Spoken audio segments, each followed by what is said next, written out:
Welcome to our channel. ముఖ్యమంత్రి నారా చంద్రబాబు నాయుడు గారు ప్రజల ఆరోగ్యాన్ని దృష్టిలో పెట్టుకుని ప్రివెంటివ్ కేర్ తీసుకునే దృష్టిలో భాగంగా సంజీవని అనే ప్రాజెక్ట్ని చేపట్టారు.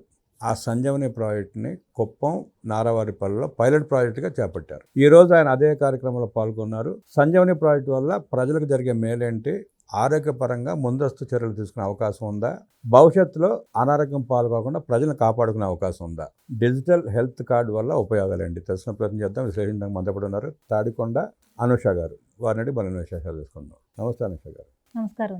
డిజిటల్ హెల్త్ కార్డు సంజీవని పర్యటన చంద్రబాబు నాయుడు గారు తీసుకొచ్చిన విప్లవాత్మకమైన మార్పు వల్ల ప్రజలకు వనగూరే ప్రయోజనాలు ఏంటి, ప్రజలు దీన్ని ఎలా చూస్తున్నారు, దానివల్ల మంచి జరిగే అవకాశం ఉందనుకుంటున్నారా, ఎట్లా చూస్తారు?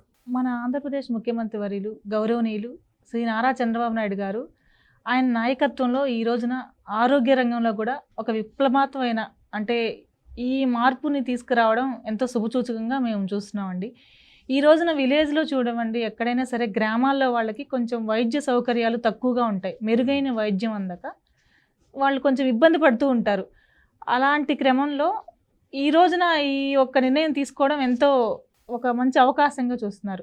ఏదైతే ప్రాథమిక ఆరోగ్య కేంద్రాల్లో ఎవరైతే ఇంతవరకు మన వాళ్ళు చెకప్స్ అన్నిటికీ అంటే అక్కడికి ఎక్విప్మెంట్స్ అన్నీ అమర్చినా సరే ఈ డిజిటల్ కార్డు తీసుకురావడం వల్ల ప్రతి ఒక్కరికి అంటే ఎక్కడైతే మన ఆశా వర్కర్లు కానివ్వండి, ఏఎన్ఎంస్ కానివ్వండి, వాళ్ళ యొక్క పనితీరుని అంటే గ్రామాల్లో ఉండే వాళ్ళ ప్రతి ఒక్క అంటే వాళ్ళకి సంబంధించిన ఆరోగ్య సంబంధించిన వివరాలన్నీ సేకరించడం, ఆ యొక్క డీటెయిల్స్ ఎంట్రీ చేయడం వల్ల ప్రివెంటివ్గా ముందస్తుగా రాబోయే వాటిని గురించి చెప్పడం, ప్రిడిక్టివ్ ఏమైనా సరే భవిష్యత్తులో వాళ్ళకి ఇంకా కొంచెం ఇబ్బందులు కనుక్కోవడం దానివల్ల అంటే ఒకసారి వ్యక్తిగతంగా వ్యక్తి ఆరోగ్య పరీక్షల్లో సేకరించి డిజిటలైజ్ చేస్తే దానివల్ల ముందస్తు ఇబ్బందులు రాకుండా చూసుకునే అవకాశం కూడా ఉందంటారు దాంట్లో? ఉందండి, తప్పకుండా. ఇప్పుడు మనకి ఏఐ ద్వారా ఏదైతే ఆర్టిఫిషియల్ ఇంటెలిజెన్స్ యూజ్ చేసి మన వాళ్ళు ఈ డేటాను అంతా సేకరించి నమూనాలను డిజిటలైజ్ చేయడం ద్వారా చాలా వరకు మెరుగుపరుస్తుంది. ఈ రోజున ఎంతో మందికి హార్ట్ అటాక్స్ కానివ్వండి, షుగర్స్, బీపీస్ వీటికి సంబంధించి ఎంతో ఇబ్బందులు పడుతూ హఠాత్తుగా మరణాలు కూడా జరుగుతున్నాయి. అలాంటి వాటన్నిటిని అరికట్టడానికి ఇది ఒక గొప్ప అవకాశంగా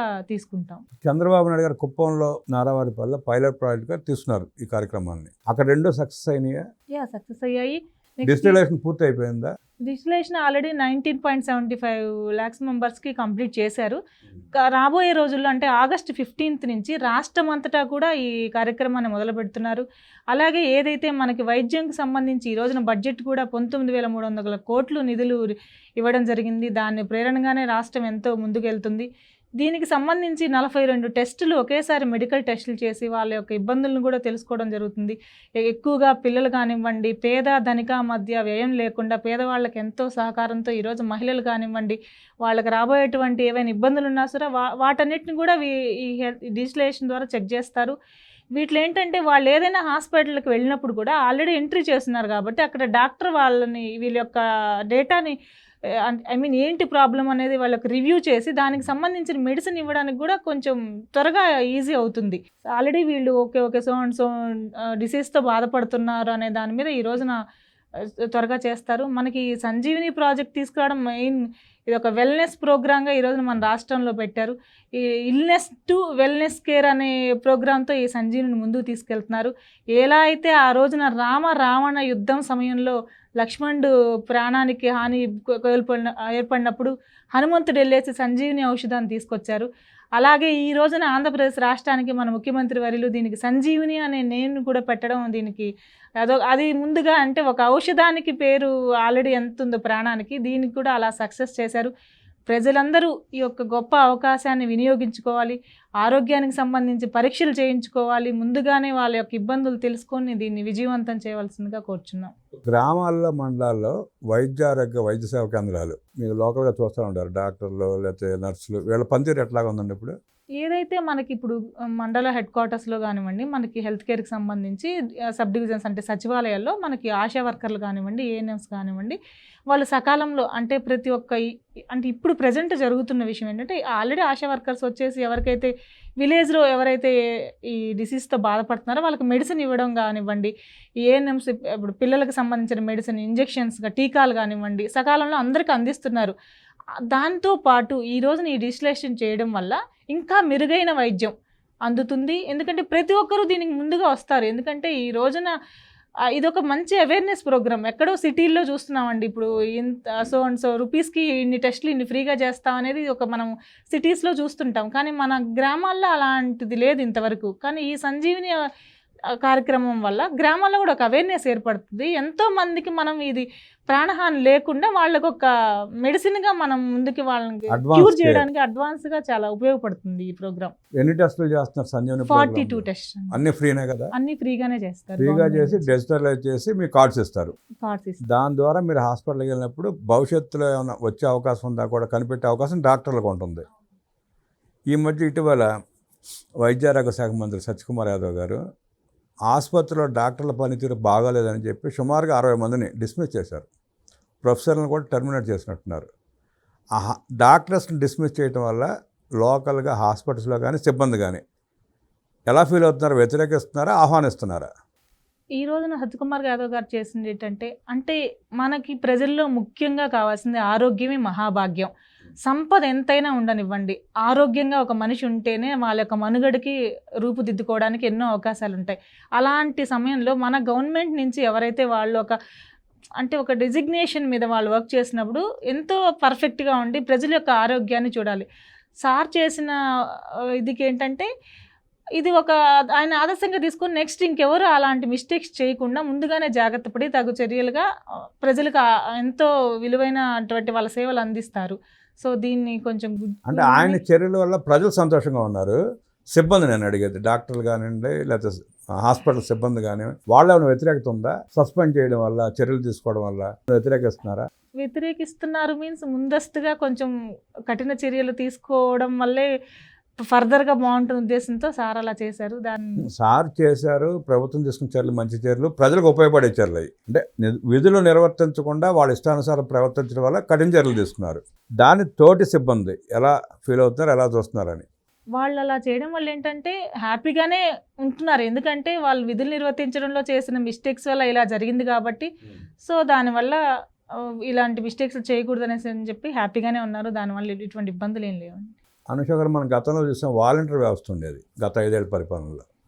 ఏ పని చేయాలన్నా, ఎంఆర్ ఆఫీస్కి వెళ్ళాలన్నా, హాస్పిటల్కి వెళ్ళాలన్నా, ఆర్ఐ దగ్గరికి వెళ్ళి పని చేసుకోవాలన్నా ఆ వాలంటీర్ వల్లే పని అయ్యేది. వాళ్ళు చెప్తేనే పని చేసేవాళ్ళు వాళ్ళు. ఇవాళ ఆ పరిస్థితి లేదు. వాలంటీర్ వ్యవస్థ మొత్తం రద్దయిపోయింది. ప్రజలు దానివల్ల ఇబ్బంది పడుతున్నారా? డైరెక్ట్గా వెళ్ళి పని చేసుకోగలుగుతున్నారా? ఎట్లా చూస్తారు? ప్రజలకు ఈ రోజున మన ముఖ్యమంత్రి వర్యులు గౌరవనీయులైన చంద్రబాబు నాయుడు గారు ఎంతో మంచి అవకాశం ఇచ్చారు. వాలంటీర్ వ్యవస్థను పక్కన పెట్టేసిన తర్వాత ఈ రోజున 63 లక్షల మందికి పెన్షన్ ఇవ్వడం జరుగుతుందండి. ప్రతి నెల 1వ తారీఖు ఉదయాన్నే లేచి పెన్షన్దారులు అందరూ వృద్ధులు కానివ్వండి, వికలాంగులు కానివ్వండి, ఎవరైతే భర్తలను కోల్పోయిన వాళ్ళు ఉంటారో వాళ్ళకి సకాలంలో పెన్షన్ అంది ఎంతో సంతోషంగా ఉన్నారు. ఆ వాలంటీర్ల వ్యవస్థ అనేది అసలు పూర్తిగా మర్చిపోయారు. ఎందుకని చెప్పంటారంటే, ఎక్కడైనా సరే వాళ్ళ యొక్క ఇబ్బందులు అంటే ఈరోజు 4,000 రూపాయలు పెన్షన్ ఇస్తున్నారు అంటే ఎక్కడ ఏ ప్రభుత్వం భారతదేశంలో ఇవ్వట్లేదు. ఓన్లీ ఒక కూటమి ప్రభుత్వం మాత్రమే ఇలా అందిస్తుంది. ఇదే కాకుండా రైతులకు కానివ్వండి, అన్నదాత సుఖీభవనం కానివ్వండి, తల్లికి వందనం కానివ్వండి, సకాలంలో రైతులకు యూరియా, పంటలకు ఎక్కడైనా సరే వాళ్ళ గుర్తింపు కార్డులు కానివ్వండి, ఇలా ఎంతో మందికి ఉపాధి కలిగిస్తూ ఈ రోజున మన విద్యా వ్యవస్థను చూసుకున్నా సరే లాస్ట్ ఇయర్ 81% వస్తే ఇయర్ 85% అబోవ్ వచ్చింది. అంటే ఒక విద్యా వ్యవస్థలోనే ఇంత మార్పులు వచ్చేసి ఒక అడ్మిషన్ తీసుకోవాలంటే నో అడ్మిషన్ అనే బోర్డు పెట్టే స్టేజ్కి ఒక ప్రభుత్వం ఏర్పడిందంటే అంతకంటే మంచి ప్రభుత్వం ఇంకెక్కడ ఏర్పడుతుందండి? అవును, వాస్తవం చెప్పారు. అలాగే కొత్తగా 15 లక్షల పెన్షన్లు మంజూరు చేయబోతోంది ప్రభుత్వం. ప్రజల్లో కొంత అసహనం ఉంది.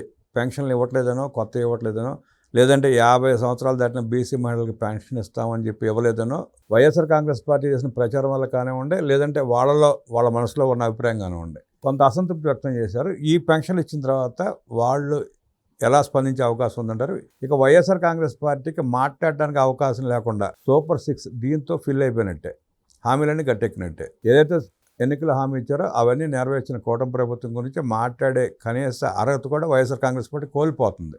ఇప్పుడు దాకా ఎందుకు ఇవ్వలేదంటే గత ప్రభుత్వం చేసిన అరాచకాలు అనవండి, ఆర్థిక దోపిడీ వల్ల, లేదంటే అధికంగా చేసిన అప్పుల వల్ల కొన్ని చెప్పిన కార్యక్రమాలు చేపట్టలేకపోవచ్చు తాత్కాలికంగా. ఈ నెలతో అది కూడా తీరిపోతుంది. 15 లక్షల పెన్షన్లు ఇవ్వబోతా ఉంది ప్రభుత్వం. దాన్ని ఎట్లా చూస్తారు? గడిచిన ప్రభుత్వంలో వాళ్ళు ఎన్నో మాయమాటలు చెప్పి రాష్ట్రాన్ని మరి అప్పులు పాలు చేసేసారండి. అలా ఉన్న రాష్ట్రాన్ని ఈ రోజున కేవలం 23 నెలల్లోనే ఎంతో అభివృద్ధిని తీసుకొచ్చిన నారా చంద్రబాబు నాయుడు గారు ఈ పెన్షన్తో పాటు అది కూడా ఫుల్ఫిల్ చేస్తున్నారు. ఈ రోజున పెన్షన్ ఇవ్వడం అంటే అది మామూలు విషయం కాదండి. అది ఎంతో మందికి అంటే నేను డైరెక్ట్గా పేదలతోనే ఎవ్రీ మంత్ పెన్షన్ ప్రోగ్రాంలో పాల్గొనడం జరుగుతుంది. వాళ్ళ యొక్క ఆనందం అంటే వాళ్ళ పిల్లలు ఎక్కడో ఉంటారు, వాళ్ళు ఎవరి మీద ఆధారపడకుండా ఈ రోజున ముసలి వాళ్ళు కూడా వాళ్ళ యొక్క ఏవైతే అవసరాల మేరకు ఈ రోజున మన ప్రభుత్వం అందిస్తుంది. అలాగే ప్రతి ఒక్కటి ఒక పెన్షనే కాదండి, ఎక్కడ చూసినా సరే కూటమి ప్రభుత్వం దేంట్లో కొరవ లేకుండా చేస్తుంది. అభివృద్ధి దిశలో అటు వైజాగ్ నుంచి ఇటు రాయలసీమ వరకు, రాయల్ ఎన్ఫీల్డ్ కానివ్వండి, అమరావతి నిర్మాణం కానివ్వండి, ఈరోజు ఏదైతే క్వాంటమ్ వ్యాలీ కానివ్వండి, గూగుల్ హబ్ సెంటర్ కానివ్వండి, ప్రతి ఒక్కటి అభివృద్ధి దిశలో వెళ్తుంది. ఫైబర్ జెట్లు కానివ్వండి, ఎక్కడ అలుపు అన్నది లేకుండా నిరంతరం ఆయన అహర్నిశలు పనిచేస్తూ రాష్ట్రాన్ని ప్రగతి పథంలో తీసుకెళ్తున్న వ్యక్తి మన ముఖ్యమంత్రి వర్యులు చంద్రబాబు నాయుడు గారు. దీన్ని ఎంతో ప్రజలు స్వీకరిస్తున్నారు. అలాగే ఏదైతే గడిచిపోయిన ప్రభుత్వం ఉందో జగన్మోహన్ రెడ్డి గారిని ఎవరు ఊహించట్లేదండి. ఎందుకంటే ఈ రోజున ఆయన పార్టీకి ఒక గొడ్డల పార్టీ అనే ముద్ర వేసుకొని మరి ప్రభుత్వం ఆయన చేసినటువంటి పనులకి ఎంతో మంది ఇబ్బంది పడి ఈ రోజు కూటమి ప్రభుత్వం వచ్చాక దండం పెట్టుకుంటున్నారు. మహానుభావుడు వచ్చాడు, ఒక దేవుడిలాగా మమ్మల్ని ఆదరిస్తున్నాడు అని ఎంతో గర్వంగా చెప్పుకుంటున్నారు. మీరు గొడ్డల పార్టీ గుర్తొచ్చింది. నేను నాకు గొడ్డల పార్టీ అన్నారని చెప్పి లక్ష్మీభారతి కంట రక్త కన్నీరు కాచింది. లక్ష్మీభారతి స్పందించాల్సిన అవసరం లేకపోయినా జగన్ రెడ్డి చెప్పాడనో సజ్జల రామకృష్ణారెడ్డి చెప్పాడనో మైక్ ముందుకు వచ్చి ఆమె ఎందుకు మాట్లాడిందో తెలియకుండా మాట్లాడిన విషయాలు చాలా ఉన్నాయి. లక్ష్మీభారతి వ్యాఖ్యలను ఎట్లా చూస్తారు? లక్ష్మీపార్వతి గారు మాట్లాడవలసిన వాటికి మాట్లాడరే, స్పందించవలసిన వాటికి ఎందుకు స్పందించరు? ఆ రోజున ఏదైతే మన ఎన్టీఆర్ గారి పేరు మార్చినప్పుడు ఆవిడ ఎక్కడికి వెళ్ళారు? ఆయన అంత ప్రేమ ఉంది, అంత మంచి వ్యక్తి, అది ఇదని చెప్తుంటుంది కదా. మరి అలాంటి ఆవిడ అంత పెద్ద ఆయన పేరు మార్చి మా జగన్మోహన్ రెడ్డి అంత విధ్వంసం చేసేటప్పుడు అప్పుడు ఎక్కడికి వెళ్ళారు? ఆ రోజు స్పందించాలి కదా. ఆ రోజు స్పందించుంటే ఈ రోజు మేము కూడా మాట్లాడేవాళ్ళం.